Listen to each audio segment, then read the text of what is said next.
Bonjour à tous. Aujourd'hui, nous allons nous intéresser au roman intitulé Le portrait de Dorian Gray. Il s'agit d'une œuvre d'Oscar Wilde publiée en 1890, puis révisée en 1891.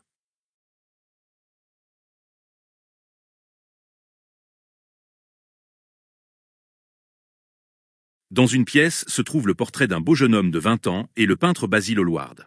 Lord Henry Wotton conseille au peintre d'envoyer le tableau au Grosvenor, après quoi Basil dit refuser de l'exposer. Lord Henry lui demande pourquoi. Le peintre répond qu'il a mis dans sa peinture trop de lui-même. Lord Henry ne comprend pas puisque le jeune homme peint est un Adonis, tandis que le peintre est un intellectuel. Basil prévoit que trois auront à souffrir puisque Lord Henry possède la richesse, lui-même l'intelligence et Dorian Gray, qui est le jeune homme peint, possède la beauté. Lord Henry lui redemande pourquoi il ne veut pas exposer le portrait. Basil a peur qu'on y voie le secret de son âme. Il y a 2 mois, lors d'une soirée de Lady Brandon, Basil a vu Dorian Gray. De peur d'un bouleversement dans sa vie, Basil a tenté de quitter le salon, mais il a été retenu par Lady Brandon. Basil a prié Lady Brandon de lui présenter Dorian Gray. Basil et Dorian Gray sont devenus amis. Depuis, Basil voit Dorian Gray tous les jours. Le jeune homme lui est devenu indispensable et représente tout son art, ce qui le fait peindre maintenant autrement. Lord Henry veut rencontrer Dorian Gray. Basil craint que s'il expose le tableau, le monde devinera ses sentiments. Basil pense que Dorian l'aime en retour, même si le jeune homme n'est pas toujours sympathique envers lui. Lord Henry pense que Basil se lassera de Dorian le premier. Basil, lui, pense qu'il va rester sous le charme de Dorian toute sa vie. Lord Henry se rappelle que sa tante Lady Agatha lui a parlé de Dorian Gray, mais il en avait conclu que cet homme devait être laid. Basil défend à son ami de s'approcher de Dorian, cependant Dorian se trouve dans l'atelier. Basil demande à son ami de ne pas influencer Dorian et de ne pas le lui enlever. Basil fait se rencontrer Dorian et Lord Henry. Dorian pense que Lady Agatha lui en veut, car il a oublié un de leurs rendez-vous. Lord Henry se charge de les réconcilier. Il se rend compte que Dorian est merveilleusement beau. Basil demande à Lord Henry de sortir afin qu'il puisse finir le portrait. Cependant, lorsqu'Henry demande la permission à Dorian, le jeune homme lui demande de rester. Afin de satisfaire les caprices de Dorian, Basil lui demande lui aussi de rester. Cependant, Lord Henry doit partir. Il propose à Dorian de lui rendre visite et lui donne son adresse. Dorian menace de partir si Lord Henry part. Basil pousse Lord Henry à rester et à ne pas se présenter à son rendez-vous. Dorian prend la pause afin que Basil puisse continuer sa peinture. Lord Henry plaît déjà à Dorian. Lord Henry discourt sur l'influence qui est nécessairement mauvaise puisqu'elle ne permet pas à l'individu d'être complètement lui et sur les peurs des individus qui les empêchent de vivre leur vie pleine et entière. Selon lui, la seule façon de faire disparaître la tentation d'un péché, c'est d'y céder. Lorsque Lord Henry dit que Dorian doit aussi connaître des tentations, le jeune homme est déstabilisé et demande à Lord Henry de se taire. Une révolution se met en marche en Dorian Gray. Las de poser, Dorian demande à aller au jardin. Lord Henry le suit. Il est sous le charme de Dorian. Le jeune homme se sent pour la première fois amoureux. Lord Henry lui révèle que Dorian n'a pas encore conscience que la jeunesse est un bien digne d'envie, justement car il est jeune et qu'il ne connaît pas encore les affres de la vieillesse. Puisque la beauté n'a qu'un temps, Lord Henry le pousse à vivre pleinement ce moment. Basil les appelle afin qu'ils reviennent à l'atelier soi-disant parce que la lumière est incomparable. Dorian propose à Lord Henry de transformer leur amitié en caprice, puisque celle-ci dure plus longtemps qu'une passion éternelle. Basil finit son tableau, puis le signe. Lorsque Dorian regarde le tableau, il prend conscience de sa propre beauté. Il se rend compte qu'en vieillissant, il perdra cette beauté, ce qui est une idée douloureuse pour Dorian. Plus grave encore, il remarque que lui vieillira, tandis que son portrait restera toujours jeune. Il donnerait son âme pour que l'inverse se produise. Il devient jaloux du tableau et dit qu'au moindre signe de décrépitude, il mettra fin à ses jours. Basil en veut à Lord Henry d'avoir ouvert les yeux à Dorian, alors que Lord Henry pense n'avoir révélé que la vraie personnalité de Dorian. Basil souhaite détruire le tableau en éventrant la toile grâce à un couteau, mais Dorian l'en empêche. Le tableau sera livré au domicile de Dorian une fois qu'il sera prêt.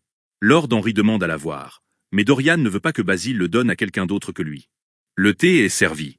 Lord Henry propose une sortie ce soir au théâtre. Dorian souhaite sortir, mais Basil ne le peut pas. Basil supplie Dorian de rester dîner avec lui, mais Dorian décide de se rendre au théâtre. Dorian doit revenir le lendemain voir Basil. Lord Henry et Dorian s'en vont afin de se préparer pour la soirée. Le lendemain, Lord Henry rend visite à son oncle Lord Fermor. Lord Henry lui demande des informations sur la mère de Dorian, appelée Lady Margaret Devereux. Lord Fermor dit que Margaret Devereux était d'une grande beauté, qu'elle s'est sauvée et s'est mariée avec un officier subalterne qui a été tué peut-être par un homme envoyé par le père de Margaret nommé Lord Kelso. Après son retour forcé auprès de son père, Margaret est morte dans l'année. Il y a des chances pour que Dorian hérite de la grosse fortune de son grand-père et de sa mère. La conversation dévie sur la volonté de Dartmoor d'épouser une femme américaine. Lord Henry s'en va, car il doit déjeuner chez sa tante Agatha en compagnie de Dorian Gray. Selon Henry, le passé tragique de Dorian a un lien avec sa beauté. Lors du dîner de la veille, Lord Henry a trouvé du plaisir à influencer l'âme de Dorian. Il se rend chez sa tante et retrouve à table Dorian ainsi que les autres invités. La conversation tourne autour de la volonté que possède Dartmoor à épouser une femme américaine, de l'Amérique en général et de la charité. Une nouvelle fois, Lord Henry expose ses idées hédonistes. Ainsi, il pousse une vieille duchesse à recommencer les folies de ses jeunes années, afin de retrouver sa jeunesse. Car Dorian Gray le regarde. Lord Henry a, lorsqu'il parle, une aura plus forte que d'habitude.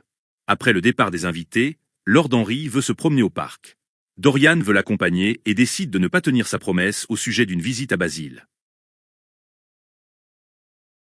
Un mois s'est déroulé. Dorian est en train d'attendre Lord Henry à son domicile, qui comme d'habitude est en retard.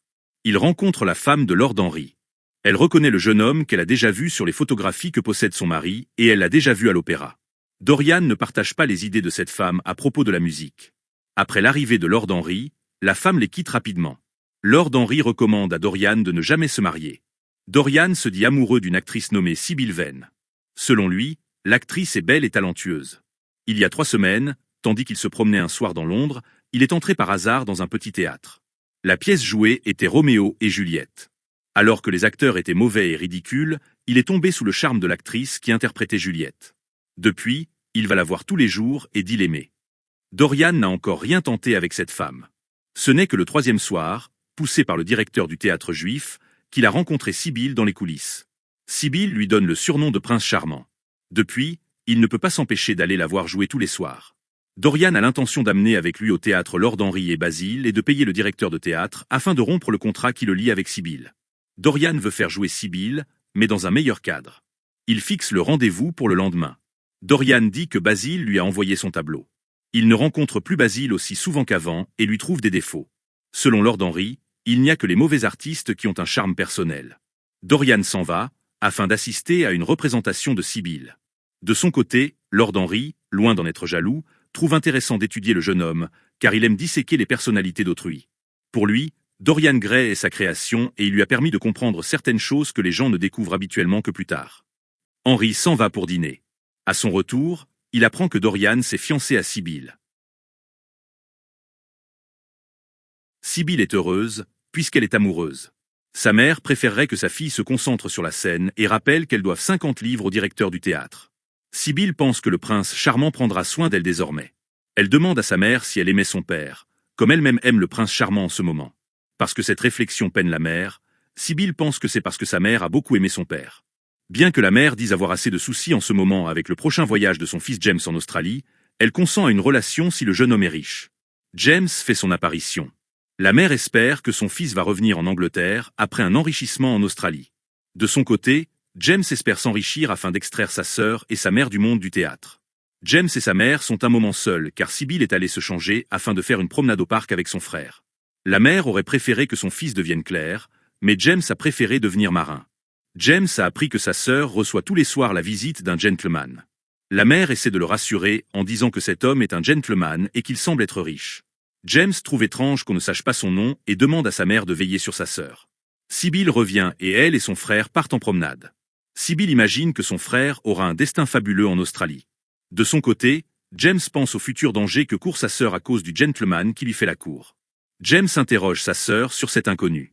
Ce soir, Sybil doit jouer Juliette. Puisqu'elle est amoureuse du prince charmant, elle pense qu'elle va se surpasser dans son rôle. James continue de se méfier de cet homme, bien que Sybil essaie de le persuader du contraire. Au parc, Dorian Gray en voiture et accompagné de 2 dames, fait son apparition. Car la voiture est cachée par une autre. James ne peut pas voir à quoi ressemble le prince charmant. James dit qu'il tuera cet homme si le prince charmant outrage sa sœur. Sybil lui en veut de ses paroles. James ne peut pas rester à cause de l'engagement qu'il a signé et il sait que sa mère ne veillera pas bien sur Sybil. De retour au logis, James fait ses adieux à sa sœur et voit ensuite sa mère. Il demande à sa mère si elle était mariée avec son père. La mère n'était pas mariée et elle a eu une liaison avec un homme marié, un gentleman, qui est maintenant décédé. James ne peut pas s'empêcher de faire un parallèle entre la situation de sa mère et la future situation de Sybil. Il menace une nouvelle fois de tuer le prince, charmant s'il se comporte mal envers Sibylle. Mère et fils se séparent. Au Bristol, Lord Henry apprend à Basil que Dorian est fiancé avec une petite actrice. Basil a peur que cette liaison soit une erreur. Lord Henry dit qu'ils verront tous les deux l'actrice ce soir en compagnie de Dorian.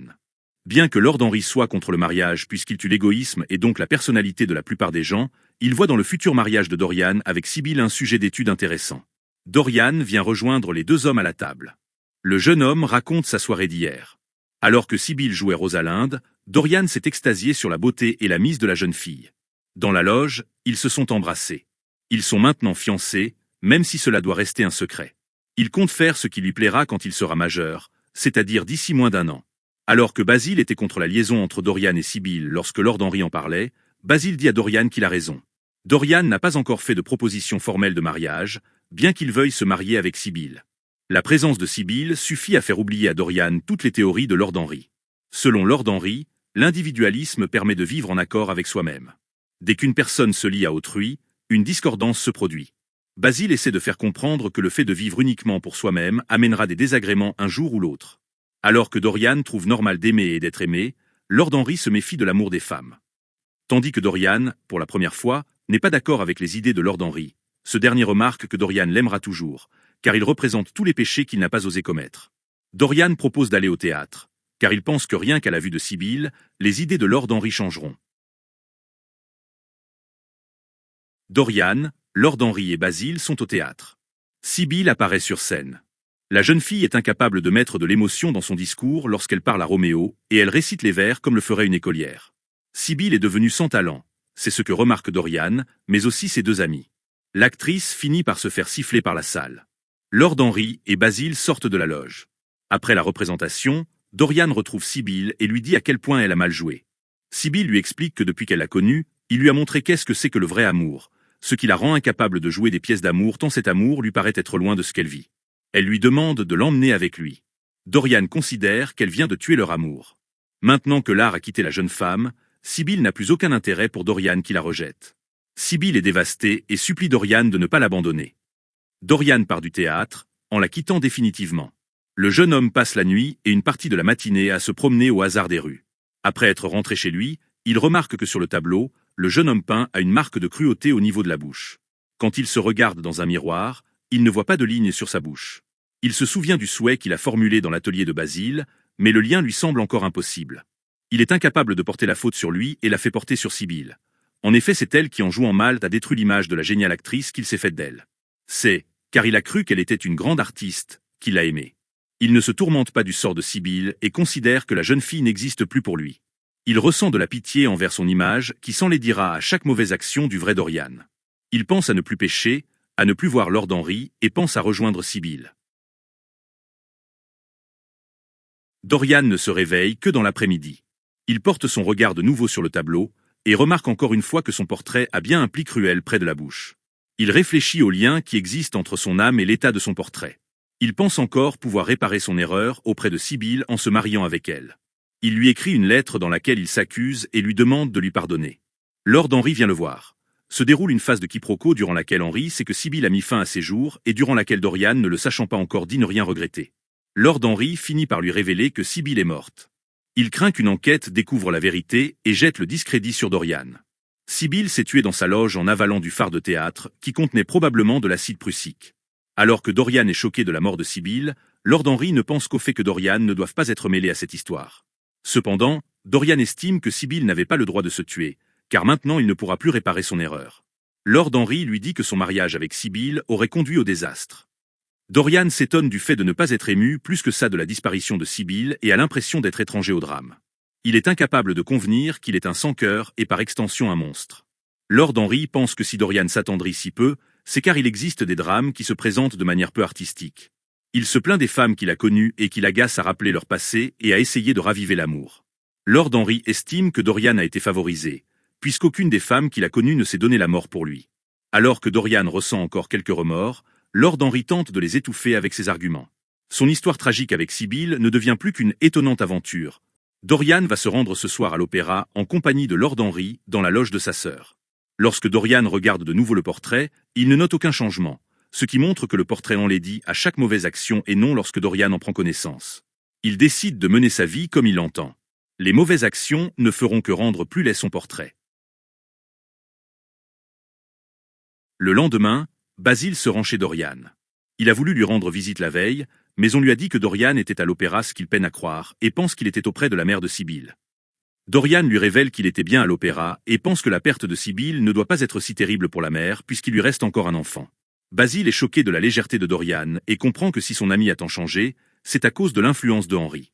Basil apprend de la bouche de Dorian que Sibylle n'a pas eu un accident, mais s'est tuée. Dorian dit avoir été triste hier, mais qu'il est aujourd'hui consolé. Alors qu'il était un écolier auprès de Basil, Dorian reconnaît que les leçons d'Henry l'ont transformé en homme. Dorian n'a pas été interrogé pour l'enquête. Le fait que personne ne sache son nom y était sans doute pour quelque chose. Dorian demande à Basil de lui faire un croquis de Sibylle. Basil voudrait que Dorian revienne poser dans son atelier, mais Dorian refuse. Basil remarque que le tableau de Dorian est caché par un écran. Basil veut revoir son tableau, mais Dorian l'en empêche. Basil veut exposer son tableau à Paris en automne. Dorian accepte de livrer son secret si Basil révèle son secret à propos de son ancien refus d'exposer le portrait. Basil lui demande s'il n'a pas vu sur la toile quelque chose d'étrange qui ne l'aurait pas frappé au début, mais qu'il a observé plus tard. Basil révèle son amour pour le jeune homme et avoue avoir eu peur que ses sentiments se voient à travers le tableau. Maintenant qu'il pense qu'après tous les spectateurs n'y verront pas le signe de son amour pour Dorian, il a accepté de l'exposer à Paris. Dorian refuse toujours que Basil regarde le tableau et de poser de nouveau pour lui. Après le départ de Basil, Dorian pense à cacher le tableau ailleurs que dans sa bibliothèque. Dorian demande à la gouvernante la clé de la vieille salle d'études. Il cache le portrait dans une draperie.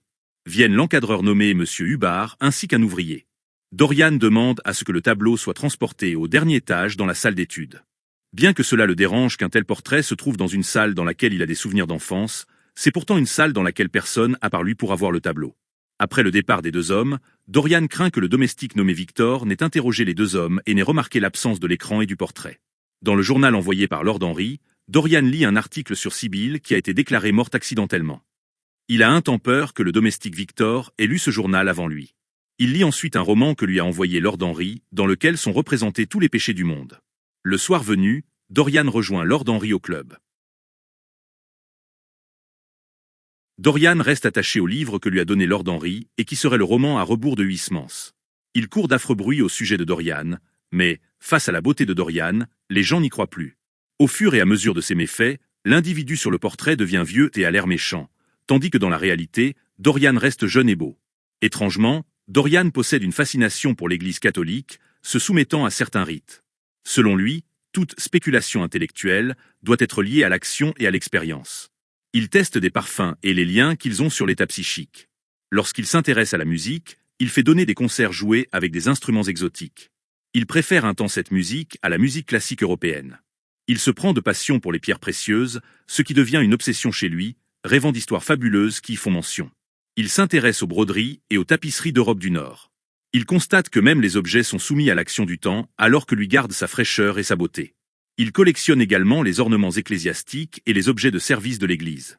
Au final, les accumulations d'objets lui permettent d'oublier pour un moment sa grande terreur, celle du tableau changeant au fil des dégradations de sa vie.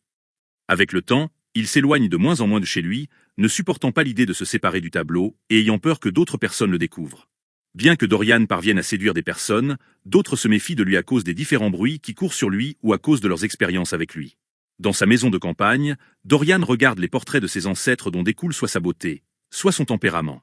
Malgré les années, le roman à rebours a toujours une influence sur lui et fomente son imagination. La veille de son 38e anniversaire, Dorian rencontre Basil. Le peintre partira cette nuit afin de vivre 6 mois à Paris pour y peindre un grand tableau.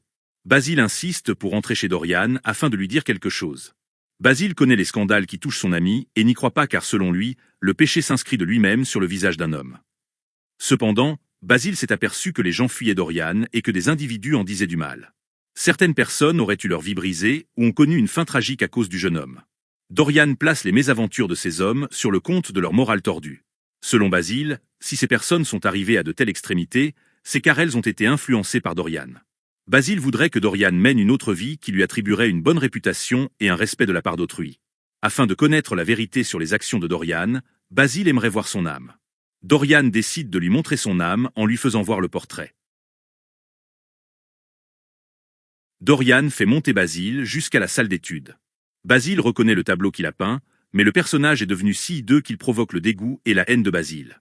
Dorian lui rappelle le souhait qu'il avait énoncé lorsqu'il se trouvait dans l'atelier de Basile et que Basile venait de terminer le tableau. Dorian lui révèle que le personnage du portrait possède le visage de son âme. Basile comprend que les rumeurs courant sur Dorian sont en deçà de la réalité. Dorian pense qu'il est trop tard pour se racheter. Basile pense qu'il est encore temps et le pousse vers la prière. Pris d'une soudaine haine envers le peintre, Dorian l'assassine à coups de couteau. Alors qu'il vient de tuer son seul véritable ami, Dorian est étrangement calme. Il laisse le cadavre dans la pièce puis s'en va. Afin qu'on ne le soupçonne pas, il sort de chez lui et sonne à sa porte. Il réveille son domestique et prétexte avoir oublié sa clé. Le lendemain, Dorian se fait réveiller à 9 heures par son domestique. Il envoie son domestique porter une lettre à M. Campbell. En attendant la réponse, il lit les mots de Camé de Gauthier. Alan Campbell est un ancien ami de Dorian. Il s'agit d'un chimiste, avec qui Dorian n'a plus de relation pour on ne sait pas quelle raison. Le domestique revient avec Campbell. Dorian révèle à Campbell qu'il y a un homme mort chez lui et il lui demande de le faire disparaître. Il fait croire que cet homme a mis fin à ses jours. Campbell refuse de l'aider. Dorian lui avoue que c'est un meurtre. Campbell refuse toujours de lui apporter son aide. Dorian suggère de considérer le mort comme les corps sur lesquels Campbell fait habituellement ses expériences. Campbell refuse toujours.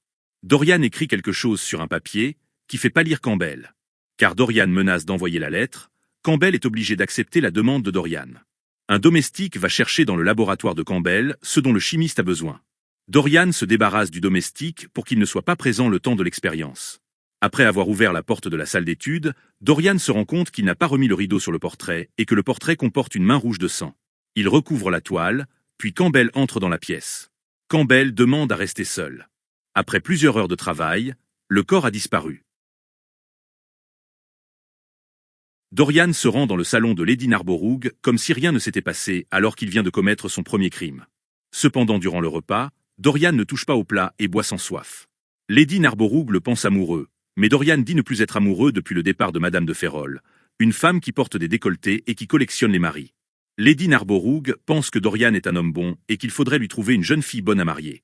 Dorian et Lord Henry parlent ensemble des futurs invités que Dorian réunira lors d'une prochaine réunion qui aura lieu à Selby. Lord Henry le questionne sur ce qu'il a fait après son départ de la soirée d'hier. Dorian lui répond être rentré chez lui à 2h30 du matin, après avoir probablement erré dans les rues.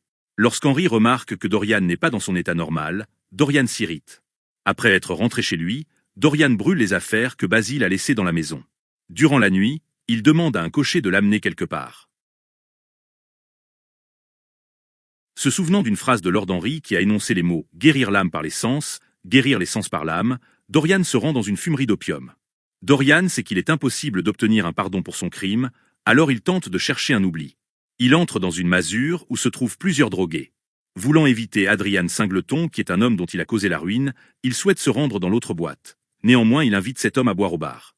Car une femme l'appelle Prince Charmant, un matelot se met à suivre Dorian qui quitte la masure. Le frère de Sibyl menace Dorian avec un revolver.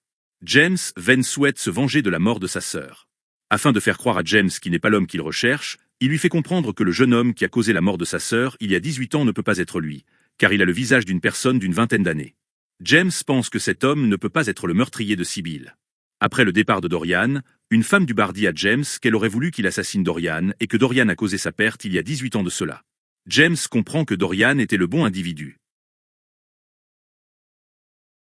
Une semaine plus tard se déroule de nouveau une réunion à laquelle sont présents entre autres Dorian, Lord Henry, la duchesse de Monmouth et son mari, ainsi que Lady Narborough. Lord Henry et Dorian parlent à la duchesse de l'importance de la beauté, disent du mal de l'Angleterre et parlent de l'amour. Dorian ne cherche pas le bonheur, mais le plaisir. Dorian s'absente un moment afin de cueillir des orchidées pour la duchesse. Lord Henry remarque que la duchesse flirte avec Dorian et il fait remarquer à la duchesse qu'elle a une rivale en la personne de Lady Narborough. On entend le bruit d'un gémissement, puis d'une chute. Dorian s'est évanoui, après avoir vu James le surveiller. Le lendemain, Dorian reste chez lui, ayant peur que James le tue. Il tente de se rassurer en se disant que l'apparition de la veille n'est due qu'à son imagination. Le troisième jour, il ose se promener dehors. Il rejoint une partie de chasse. Il retrouve le frère de la duchesse nommé Sir Geoffrey Clouston qui est en train de chasser. En tirant sur un lièvre, Geoffrey tire en même temps sur un homme qui était dans un taillis. L'homme est déclaré mort. Dorian analyse ce fait comme un mauvais présage et craint que l'un d'eux va connaître quelque chose d'horrible. Alors que Dorian est très inquiet au sujet de son avenir, Lord Henry ne comprend pas pourquoi Dorian aurait à s'en faire. Le jardinier remet une lettre de la duchesse à Dorian. La duchesse a de l'amour pour Dorian, mais Dorian est incapable d'en avoir pour quiconque. Il se rend compte que sa vie n'a rien d'enviable. Il pense à s'échapper à bord d'un yacht. Après que Lord Henry ait dit qu'il aimerait connaître une personne qui aurait commis un vrai meurtre, Dorian se sent de nouveau mal. Tandis que Dorian part s'étendre quelque part, Lord Henry parle de l'amour que porte la duchesse à Dorian. Lord Henry tente de séduire la duchesse. De son côté, Dorian est terrifié puisqu'il comprend le récent meurtre comme un signe de sa prochaine mort. Il souhaite s'en aller avant la nuit de Selby et rejoindre Londres. Le garde-chasse vient voir Dorian et lui dit qu'il ne connaît pas l'homme qui a été abattu, mais qu'il doit être un matelot. Dorian va voir le corps qui a été transporté dans une ferme. Il reconnaît le visage de James Vane. Dorian se considère comme sauvé. Dorian veut changer de vie. Il a commencé à faire une bonne action hier. En effet, il a renoncé à enlever une jeune fille nommée Etty qu'il aimait pourtant.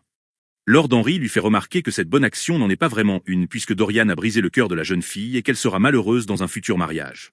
Dorian apprend par Lord Henry que l'on parle encore de la disparition de Basil, alors que cela fait 6 semaines qu'il a disparu. Lord Henry n'est plus avec sa femme qui a été enlevée par un homme et Alan Campbell a mis fin à ses jours. L'enquête concernant Basil piétine. Lord Henry n'a aucune idée de ce qui a pu arriver à son ami. Il ne pense pas que son ami ait pu être assassiné. Lorsque Dorian sous-entend que c'est lui qui a commis le crime, Lord Henry le pense incapable d'un tel acte. Lord Henry pense que Basil a dû mourir d'un accident d'omnibus. Basil a cessé d'être un grand peintre, lorsque Basil et Dorian ont cessé d'être de grands amis. Lord Henry pense que le tableau a été perdu lors d'un voyage, comme l'a prétendu Dorian. Lord Henry demande quelle serait la fin de l'homme s'il venait à perdre son âme. Selon Dorian, chaque personne possède une âme, ce que Lord Henry remet en question. Lord Henry demande à Dorian comment il a pu garder sa jeunesse, alors que lui-même porte les marques du vieillissement. Lord Henry aimerait de nouveau devenir jeune. Il admire le sort de Dorian et pense que sa vie a dû être un enchantement. Dorian sait que Lord Henry a tort. Lord Henry trouve que Dorian n'a jamais joué du piano aussi bien qu'aujourd'hui. Lorsque Lord Henry veut l'entraîner au club, Dorian refuse. Cependant, il accepte l'invitation de son ami pour le lendemain matin. Dorian rentre chez lui. Il n'est pas heureux du sort qui l'accable. Après avoir utilisé une glace pour regarder son visage, il la lance à terre. Il remarque que ce sont sa beauté et sa jeunesse qui l'ont perdu. Il pense que sa bonne action envers Etty a pu améliorer son portrait. Dans la salle d'études, il se rend compte que son portrait s'est encore détérioré puisqu'il y a une expression de ruse dans ses yeux et une ride d'hypocrisie près de la bouche. Ces changements sont dus à la vanité, à l'hypocrisie et à la curiosité qu'a manifesté Dorian en faisant sa soi-disant bonne action. Le sang sur la main du personnage semble frais, s'être étendu et semble goûter. Dorian pense qu'il doit se livrer, mais en même temps, il pense qu'on ne le croira pas s'il dit la vérité. Dorian transperce le tableau avec le couteau qui a servi pour le meurtre de Basil. Un cri est poussé et les domestiques accourent. Il voit sur la toile le portrait de Dorian alors dans la fleur de sa jeunesse. Sur le sol se trouve le corps d'un vieil homme laid. On ne reconnaît Dorian que d'après ses bagues. Dorian a comme deux personnages dans sa tête. Il y a l'ange représenté par Basil et le diable représenté par Lord Henry.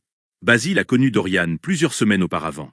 Nous savons qu'ils se sont rencontrés lors d'une réception chez Lady Brandon. Basil a fait plusieurs représentations de Dorian, le représentant tel un dieu. Au commencement de l'histoire, Basil achève une peinture de Dorian qui semble le représenter tel qu'il est. Cette peinture est importante, car elle permet à Dorian de se rendre compte de sa beauté, élément qu'il ne connaissait pas auparavant. Il est indéniable que Basil soit amoureux de Dorian. C'est parce qu'il craint que cet amour soit visible des spectateurs, que Basil refuse dans un premier temps d'exposer sa toile. C'est car Basil est amoureux qu'il se comporte de manière faible envers Dorian. En effet, lorsque Dorian désire que Lord Henry reste avec eux lors de la pause, Basil pousse Lord Henry à rester, alors qu'il lui a demandé peu auparavant de s'en aller.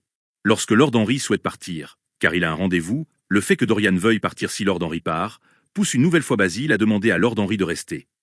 Basil pressent le malheur qui va arriver en se faisant se rencontrer Basil et Lord Henry. Tout d'abord, Basil révèle le nom du jeune homme, alors qu'il s'était promis de le tenir secret. Peu après, un domestique annonce le fait que Dorian vient d'arriver à l'atelier, ce qui rend la volonté de Basil de sauvegarder Dorian de la mauvaise influence de son ami, caduque. Ne pouvant éviter une rencontre entre Dorian et Lord Henry, Basil demande à Lord Henry de ne pas influencer négativement son protégé. Avant même que cela arrive, le lecteur a le pressentiment que cette parole ne sera pas respectée. Dès la première rencontre dans l'atelier, Lord Henry pervertit l'esprit de Dorian. Il achève son travail de perversion lorsque Lord Henry et Dorian se retrouvent seuls dans le jardin. Lord Henry le pervertira encore par la suite, mais ce ne sont que des finitions, le plus gros du travail ayant été fait à ce moment-là. Après leur retour à l'atelier, Basil comprend que son ami a changé Dorian. De son côté, Lord Henry dit ne pas l'avoir changé, mais pense avoir révélé la vraie nature de Dorian. Au début de l'histoire, Dorian n'était pas sans défaut. Il était impatient, et car il a été trop gâté, il s'attend à ce que tous ses désirs se réalisent. Cependant, Dorian avait cette innocence qui l'empêchait de faire le mal. On imagine que s'il avait fait le mal, sa conscience l'aurait travaillé. Ce fait ne sera plus vrai par la suite. Les deux grands méfaits signalés dans le roman sont l'abandon de Sibyl et le meurtre de Basil. L'abandon de Sibyl possède deux causes. La première est qu'en jouant mal, Sibyl a détruit l'image de la comédienne géniale que Dorian s'était créée dans sa tête. Dorian dit plusieurs fois aimer Sibyl, mais il ne l'aime pas. Il aime sa beauté et sa façon de jouer sur scène. Au final, Dorian n'aimera personne durant tout le roman, à part lui-même. Bien que Dorian attire des femmes à lui grâce à sa beauté, la seule personne qu'il aime véritablement est Basil. Le second élément qui pousse Dorian à quitter Sibyl et qui n'est pas explicitement dit, réside dans le fait que Dorian n'est pas le seul à s'apercevoir du massacre du rôle de Juliette. En effet, la soirée lors de laquelle il a invité ses deux amis qui sont Lord Henry et Basil à venir voir Sibyl correspond au moment lors duquel Sibyl joue mal. Dorian ne ressent pas seulement la honte sur lui, mais a également honte que ses amis remarquent la tare de Sibyl, Lord Henry trouvant Sibyl uniquement belle et Basil trouvant des excuses à la jeune femme. Dans la loge de l'actrice, Dorian sera impitoyable. Il entendra la raison que Sibyl donnera à son mauvais jeu d'acteur, mais refuse de lui pardonner. Les supplications de Sibyl ne changeront pas ses résolutions. Tandis que Dorian est en train d'errer dans les rues la nuit, Sibyl entre dans sa loge et s'empoisonne avec le fard de théâtre. Dorian ne ressent pas de malaise après sa mauvaise action. Il ressent un malaise après avoir constaté que son portrait a changé. En effet, le personnage du portrait a maintenant un pli de cruauté placé vers la bouche. Il fait rapidement le lien entre le changement de la peinture et la façon dont il s'est comporté envers Sibyl, même si le lien lui paraît irréel durant un premier temps. C'est après avoir constaté la modification dans la peinture que Dorian pense à renouer avec Sibyl. Lorsque Lord Henry lui apprend la nouvelle de la mort de Sibyl, Dorian se rend compte qu'il ne pourra jamais réparer son erreur et que le tableau gardera la trace de son méfait. De façon très dure, Dorian utilisera les phrases « Seule, Sibyl aurait pu me sauver. Elle n'avait pas le droit de se tuer. Quel égoïsme de sa part !» Dans son discours, Dorian aura des marques de tristesse et de remords, mais ses sentiments seront vite étouffés par Lord Henry. Ce dernier est incapable d'avoir de la pitié envers la jeune fille, mais ne pense qu'au fait que son ami ne soit pas incarcéré. Plus tard, Lord Henry lui enverra un journal dans lequel il marquera un article qui signale que la mort de Sibyl est accidentelle. En faisant cela, Lord Henry soulage ses angoisses et pense soulager également les angoisses de Dorian qu'il n'a pas en réalité. Dorian ne sera en réalité anxieux que par son premier et dernier meurtre. La manière dont il parle des sentiments qui l'assaillent après la mort de Basil à Campbell montre que Dorian est angoissé. S'il est angoissé, ce n'est pas parce qu'il vient de tuer son seul et véritable ami, mais c'est parce qu'il a peur d'être pris la main dans le sac. Afin qu'on ne le soupçonne pas, il veut tout faire disparaître. Après le passage de Campbell, le corps de Basil disparaît complètement. Nous devinons que Campbell a dû utiliser des produits chimiques afin de dissoudre le mort. Alors que Dorian a eu besoin précédemment de Lord Henry pour faire disparaître son malaise, il a maintenant besoin de Campbell pour invisibiliser la preuve. Dorian fait également annihiler les affaires de Basil en les faisant brûler. Il accumule les mauvaises actions qui sont vues par Lord Henry comme de l'hédonisme, alors qu'elles ne le sont pas. Cependant Dorian refuse de porter la moindre responsabilité. Ainsi, il détruit toutes les preuves de son assassinat. Il va même jusqu'à faire croire à son domestique qu'il vient de revenir chez lui en pleine nuit et qu'il a oublié sa clé, ce qui l'a obligé à sonner. Dorian refuse également d'endosser la responsabilité en cachant le tableau dans une salle dont lui seul possède la clé. Dès le premier changement dans la peinture, il refuse que Basil regarde la peinture. Dorian craint que des personnes voient le tableau. Lorsque l'encadreur et l'ouvrier arrivent chez lui pour transporter le tableau au dernier étage, il place un voile au-dessus afin qu'il ne voie pas la peinture. Il craint qu'un domestique ait vu le tableau ou ait compris quelque chose, si bien qu'il renvoie ce domestique et en prend un autre. S'il a peur des responsabilités, Dorian a également peur de la mort. La réapparition de James et sa première tentative de vengeance engendrent la peur en Dorian. À Selby, Dorian revoit James qu'il a retrouvé et qui est en train de l'épier. Dorian en fait un malaise et devient très angoissé à l'idée qu'une personne pourrait lui apporter la mort.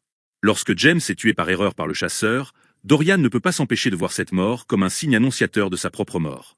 Lord Henry ne comprend pas le malaise de Dorian. Il se trompe lourdement lorsqu'il pense que la jeunesse éternelle de Dorian est une bénédiction et que seule la jeunesse et la beauté comptent dans une vie. Dorian a conscience que les idées de son ami, qui sont les mêmes depuis leur première rencontre dans l'atelier de Basil, sont fausses. Dorian n'est pas heureux dans la vie et commence à s'en rendre compte. Après avoir remarqué que sa première bonne action a enlaidi son portrait, car il ne l'a pas faite avec sincérité, il donne un coup de couteau dans la toile. Ce geste est à mettre en parallèle avec au début de l'histoire la volonté de Basile de donner un coup de couteau à la toile après la plainte de Dorian au sujet de sa jalousie par rapport au tableau qui lui ne vieillira pas. Au coup de couteau de Dorian, le charme se rompt. Le corps de Dorian devient celui qu'il aurait dû être et la peinture redevient telle qu'elle aurait dû être. Dorian Gray se retourna vers lui et dit, en le fixant, « Je crois, en effet, que vous refuseriez, Basile. Vous préférez votre art à vos amis. Je ne compte pas plus pour vous qu'une figurine de bronze vert. À vrai dire, je compte à peine autant. » Le peintre le regarda, stupéfait. Ce langage était si peu celui de Dorian. Qu'était-il donc arrivé? Le jeune homme paraissait vraiment irrité. Le sang lui montait au visage et ses joues étaient en feu. « Oui, poursuivait-il, vous faites de moi moins de cas que de votre Hermès d'ivoire ou de votre faune d'argent. Vous les aimerez toujours. Moi, combien de temps vous plairai-je? Jusqu'à ma première ride, sans doute. Je sais maintenant qu'en perdant la beauté, petite ou grande, on perd tout.